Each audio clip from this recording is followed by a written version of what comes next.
आपको जो theorem first बताई,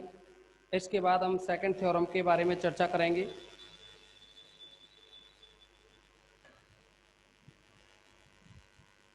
सेक्शन वाली थ्योरम है, तो इस थ्योरम की भी चर्चा करें।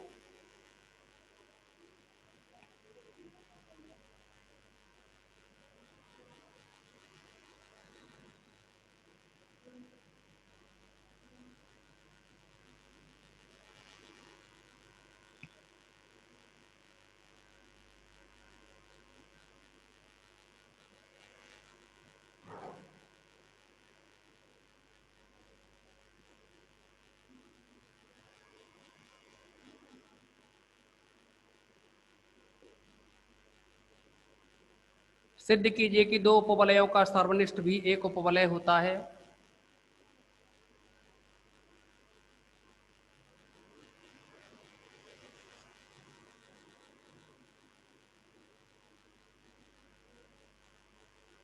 सिद्ध कीजिए कि दो उपवलयों का सर्वनिष्ठ भी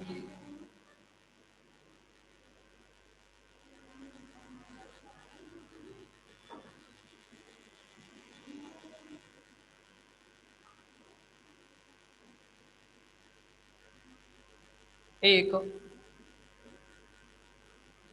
उपवलय होता है। यानी दो उपवलयों का सर्वनिष्ठ भी एक उपवलय होता है। इसे सिद्ध करने के लिए हम जो आपको थ्योरम नंबर फर्स्ट बताई है उसका यूज करेंगे। जो थ्योरम नंबर फर्स्ट बताई है उसका यूज करेंगे और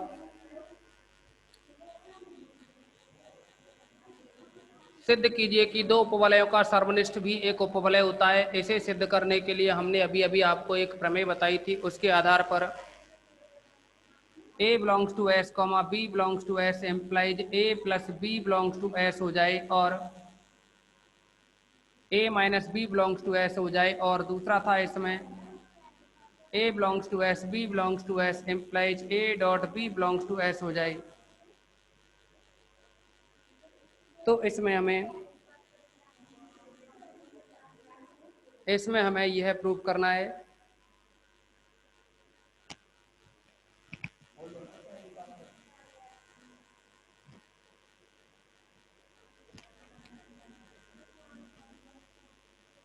दो उपवलयों का सर्वनिष्ठ भी एक उपवलय होता है। तो लेकर के चलेंगे इसमें, माना S1 और S2 दो उपवलय मान लें इसमें, या S और T मान लें। माना S व T वलय R की दो उपवलय हैं।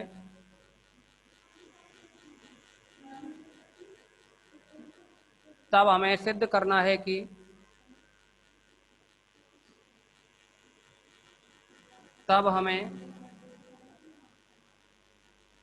सिद्ध करना है कि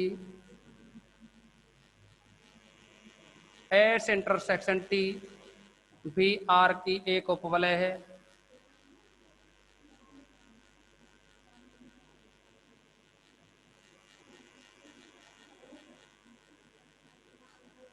तो S इंटरसेक्शन T को उपवलय प्रूव करने के लिए कुछ एलिमेंट लेकर के चलेंगे। A और B दो एलिमेंट लेके चल रहे हैं S इंटरसेक्शन T के। देखिए, अगर S इंटरसेक्शन T को हमें उपवलय प्रूव करना है तो इसके कोई दो एलिमेंट लेके चलें और A माइनस बी है वो S इंटरसेक्शन T का हो जाए, तथा A डॉट B है वह भी S इंटरसेक्शन T का हो जाना चाहिए इस सेकंड नंबर की थ्योरम के अकॉर्डिंग। इस थ्योरम सेकंड के अकॉर्डिंग तो हम क्या करेंगे कि कोई भी दो element A B S intersection T के लेके चलें। माना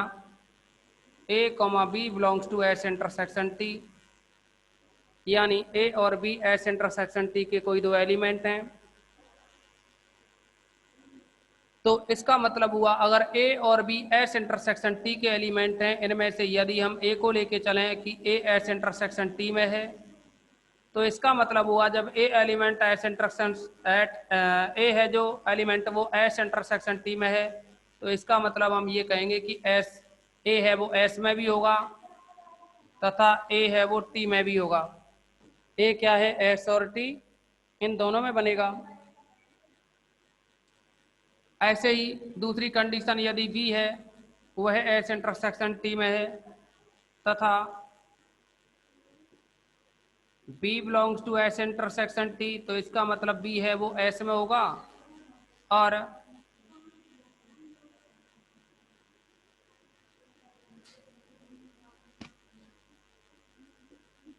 बी एस इंटरसेक्शन टी में है, तो इसका मतलब बी एस में होगा तथा बी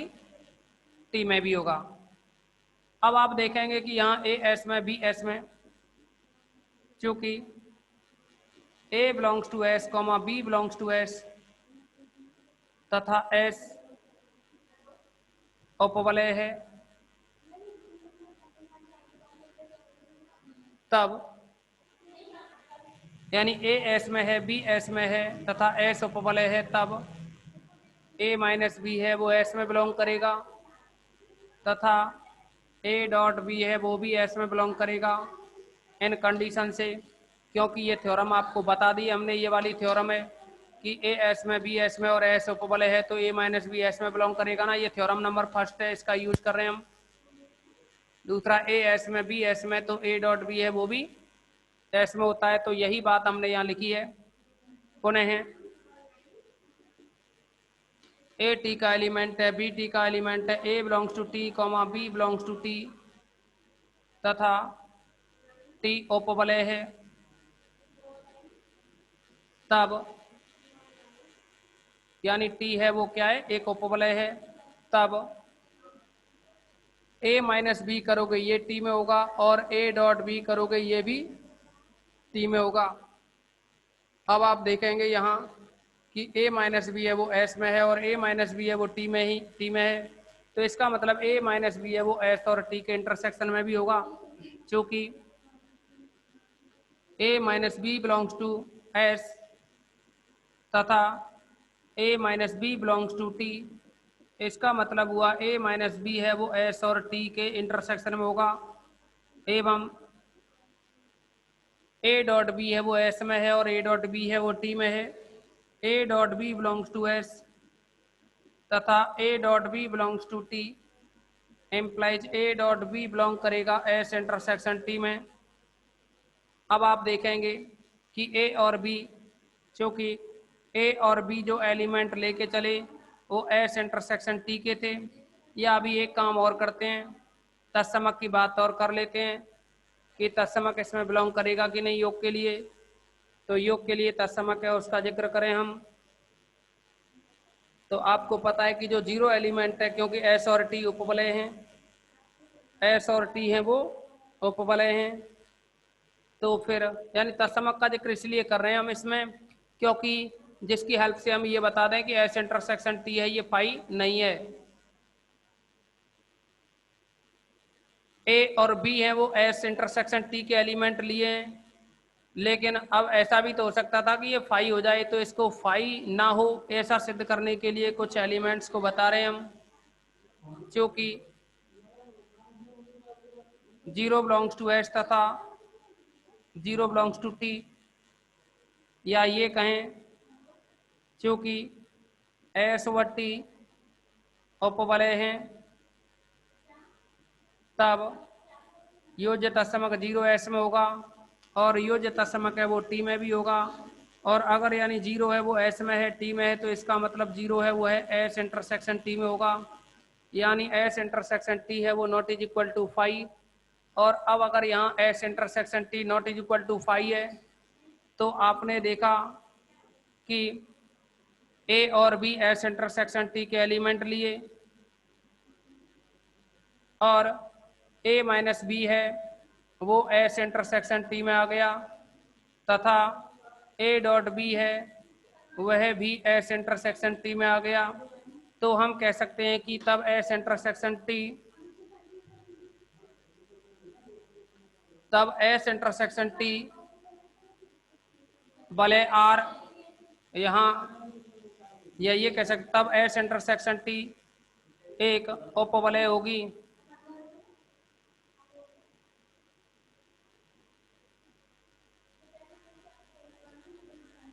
तो अगर किसी भी स्टूडेंट को यहाँ तक डाउट्स हो तो बताएं और इसका साथ ही स्क्रीनशॉट लें, स्क्रीनशॉट लेंगे। हो गया, वो हो गया,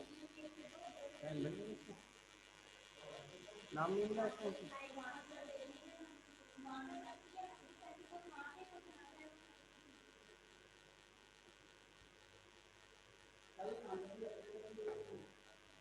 इनसे पूछो जाके, मैं फिर रह रही हूँ,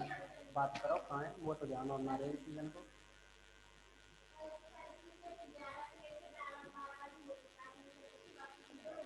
आप सभी ने इसका स्क्रीनशॉट ले लिया होगा।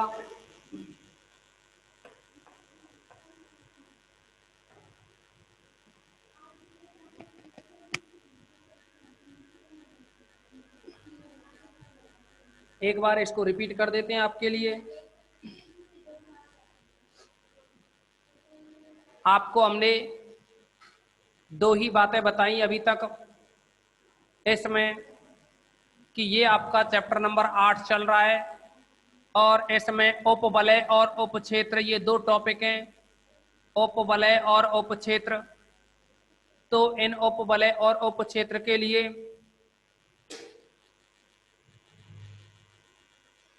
उपवलय और जो उपक्षेत्र हैं इनमें एक तो उपवलय की डेफिनेशन बताई आपके लिए कि कोई भी अरिक्त समुच्चय एस, यानी वलय आर का, आर क्या है, कोई वलय है, और एस क्या है, एक अरिक्त उप समुच्चय है। तो एक अरिक्त उप समुच्चय एस, या ये कहें कि वलय आर का एक अरिक्त उप समुच्चय एस उपवलय कहलाता है यदि ये जो एस है वह योग और गुणन के लिए समृद्धता का पालन करे, यानी ए बी एस के एलिमेंट हैं, तो ए प्लस बी है वो एस का हो और ए डॉट बी है वो भी एस का हो। साथ ही यह जो एस है, एस जो है सबसेट जो आपने लिया है आर का एस, यह उस वलय की जो कंडीशन होती है ना, उन वलय की कंडीशनों को भी सेटिस्फाई करे। वलय की जितनी भी कंडीशन होती हैं, जैसे कि योग के लिए समरस, साचर, तत्समक, प्रतिलोम और क्रमन्वय, और गुणन के लिए साचर्य और बंटनता, तो यानी एस भी इस आर की जो संक्रिया होगी उसी संक्रिया के सापेक्ष एस भी वलय की कंडीशन को सेटिस्फाई करता हो, तो हम कहते हैं कि एस आर की उपवलय कहलाती है। दूसरा ऐसे ही हमने बताया आपको इस उपक्षेत्र के बारे में, और उपक्षेत्र के बारे में बताया कि कोई भी के सबसेट एफ, यानी एफ फील्ड है और इसका कोई भी नॉन एम्प्टी सेट के है, यानी के क्षेत्र एफ का एक अरिक्त समुच्चय के उपक्षेत्र कहलाता है यदि ये जो के है वो उपक्षेत्र कहलाता है यदि ये योग और गुणन के लिए समृद्धता का पालन करे, यानी A B belongs to F implies a plus B belongs to F और a dot B belongs to F. ये तो क्या है, क्लोजर प्रॉपर्टी। तो एक तो इन समृद्धता का पालन करे, साथ ही जो के है वह फील्ड एफ में जो कंडीशंस होती हैं उनको भी सेटिस्फाई करे। तो ये आपको हमने बता दिया था कि ऐसी कंडीशन हो जाए तो के एफ का के है वो उप क्षेत्र कहलाता है। अब इसी के साथ साथ एक थ्योरम कराई थी अभी हमने रीजॉइन करने से पहले, यानी आपने दोबारा ज्वाइन किया है उससे पहले एक थ्योरम कराई थी और उसमें बताया कि थ्योरम थी कि कोई भी वलय आर है उसका एक अरिक्त उपसमुच्चय एस उपवलय होगा यदि और केवल यदि ए एस का एलिमेंट बी एस का element A minus B S का एलिमेंट हो और ए एस का एलिमेंट बी एस का element A dot B S का एलिमेंट हो। तो आप देखेंगे कि यहाँ और यहाँ थोड़ा सा ही अंतर है, इसमें प्लस होता है या माइनस होता है, तो थ्योरम में ये अंतर है बस। अभी क्या है कि आपको इनकी हेल्प से, जो आपके सामने ये थ्योरम है, इसी की हेल्प से आपको कुछ क्वेश्चंस भी कराए जाएंगे तो हम यहाँ आपको एक और जो थ्योरम है उसके बारे में डिस्कस करने जा रहे हैं, और उसको बताने से पहले आपको इसको रिवाइज करा दें। उसको बताने से पहले, क्योंकि उसके लिए टाइम कम पड़ जाएगा, तो हम यहाँ इसको रिवाइज करा दे रहे हैं आपके लिए। ये है, सिद्ध कीजिए कि दो उपवलयों का सर्वनिष्ठ भी एक उपवलय होता है, यानी इंटरसेक्शन ऑफ टू सबरिंग। तो हमने क्या है, intersection of two subring S and T are two subring, then prove that S intersection T is a subring. तो हमने क्या किया कि इसमें एस और टी हैं, ये दो उपवलय ली, तो इसमें सिद्ध करवाया है कि एस इंटरसेक्शन टी है, यह भी एक उपवलय होगी। इसे सिद्ध करने के लिए हम इसमें जो थ्योरम थी, ये जो आपको थ्योरम बताई, इसका यूज किया। और इसका यूज किस तरह से किया कि ए और बी हैं, वो एस इंटरसेक्शन टी के कोई भी दो एलिमेंट लिए, एस इंटरसेक्शन टी के दो एलिमेंट लिए ए और बी। अब इसमें देखेंगे कि अगर ए और बी एस इंटरसेक्शन टी के एलिमेंट हैं, तो इस थ्योरम के अकॉर्डिंग यहाँ था कि एस उपवलय होगा यदि ए और बी एस के एलिमेंट है, तो ए माइनस बी एस में आ जाए और ए डॉट बी है वो भी एस में आ जाए। लेकिन यहाँ आप देखेंगे कि ए और बी अगर एस इंटरसेक्शन टी के एलिमेंट हैं, तो फिर ए माइनस बी है वो एस इंटरसेक्शन टी में होना चाहिए, और ए डॉट बी है वो भी एस इंटरसेक्शन टी का एलिमेंट होना चाहिए। अब हम इसको प्रूव करने के लिए लेके चले कि माना एस ओवर टी वलय आर की दो उपवलय हैं, हमें सिद्ध करना है कि एस इंटरसेक्शन टी भी आर की एक उपवलय है। इसके लिए हमने दो एलिमेंट लिए ए और बी एस इंटरसेक्शन टी के, तो ए और बी इस एस इंटरसेक्शन टी के दो एलिमेंट लिए, तो आप देखेंगे कि पहले ए को लेके चले, A belongs to S intersection T है, तो इसका मतलब हुआ कि ए एस का भी एलिमेंट होगा और ए टी का भी एलिमेंट होगा, क्योंकि इंटरसेक्शन है ना, ये एस इंटरसेक्शन टी है, तो एस इंटरसेक्शन टी है, तो इसका मतलब हुआ कि ये क्या है, ए एलिमेंट है अगर एस इंटरसेक्शन टी में, यानी इनके इंटरसेक्शन में ए एलिमेंट, तो ए एस में भी होगा और ए है वो टी में भी होगा। तो यही लिखा हमने, यदि A belongs to S intersection T, तो implies A belongs to S तथा ए बिलोंग्स टू टी। और ऐसे ही B belongs to S intersection T है, तो इसका मतलब हुआ बी बिलोंग्स टू एस तथा बी बिलोंग्स टू टी। अब हम यहाँ लेके चले कि ए एस का एलिमेंट है, बी एस का एलिमेंट है, देखेंगे आपकी ए एस का एलिमेंट है, बी एस का एलिमेंट है, और एस क्या है, सबरिंग है, एस क्या है, उपवलय है। तो फिर उपवलय के अकॉर्डिंग ये जो थ्योरम आपको बताई गई है, ए एस का एलिमेंट बी एस का एलिमेंट, तो ए माइनस बी है वो भी एस का एलिमेंट होगा। ऐसे ही ए एस का एलिमेंट बी एस का एलिमेंट तथा एस उपवलय है, तो उस थ्योरम के अकॉर्डिंग जो बॉक्स में लिखी है उसके अकॉर्डिंग ए माइनस बी एस में होना चाहिए और ए डॉट बी है वो भी एस में होना चाहिए। इसी के साथ हमने इस कंडीशन को लिया कि अभी तो देखो ए और बी दोनों एस के एलिमेंट, फिर A belongs to T, B belongs to T, यानी ए टी का एलिमेंट बी टी का एलिमेंट और टी है वह उपवलय है, तब ए माइनस बी है वह टी का एलिमेंट होगा, तथा ए डॉट बी करोगे तो वह भी टी का एलिमेंट होगा। थ्योरम नंबर जो कि बॉक्स में लिखी हुई है, फर्स्ट जो थ्योरम है उसके अकॉर्डिंग। अब आप देखेंगे कि ए माइनस बी एस का एलिमेंट है, ए माइनस बी है वो टी का एलिमेंट है, यानी वही ए माइनस बी तो एस में बिलोंग कर रहा है, वही ए माइनस बी है टी में बिलोंग कर रहा है। ये तो तभी पॉसिबल है जबकि ए माइनस बी है वो एस और टी के इंटरसेक्शन में हो, यानी ये तो तभी पॉसिबल है जब ए माइनस बी यहाँ हो, इनके इंटरसेक्शन में एस इंटरसेक्शन टी के अंदर हो। तो आप देखेंगे इसमें कि a minus B belongs to S और a minus B belongs to T, यानी a minus B belongs to S, a minus B belongs to T. इसका मतलब हुआ कि a माइनस बी है वह s में भी है t में भी है, तो इसका मतलब s और t के इंटरसेक्शन में भी है। और ऐसे ही आप देखेंगे कि a डॉट बी है वो s में है और a डॉट बी है वो t में भी है, a डॉट बी s में भी है और t में भी है, तो इसका मतलब हुआ कि a डॉट बी है वो s और t के इंटरसेक्शन में होगा। अब एक तो ये, दूसरा ये, तीसरा ये। आप देखिए एक बार ये और चेक कर दिया हमने कि एस इंटरसेक्शन टी है वो not is equal to phi है, यानी एस इंटरसेक्शन टी है वो रिक्त नहीं है, इसमें कुछ ना कुछ अवयव विद्यमान है। तो इसे प्रूव करने के लिए आप यहाँ एस और टी हैं, दोनों उपवलय हैं, और उपवलय हैं तो योग के लिए तत्समक जीरो विद्यमान होगा एस और टी में।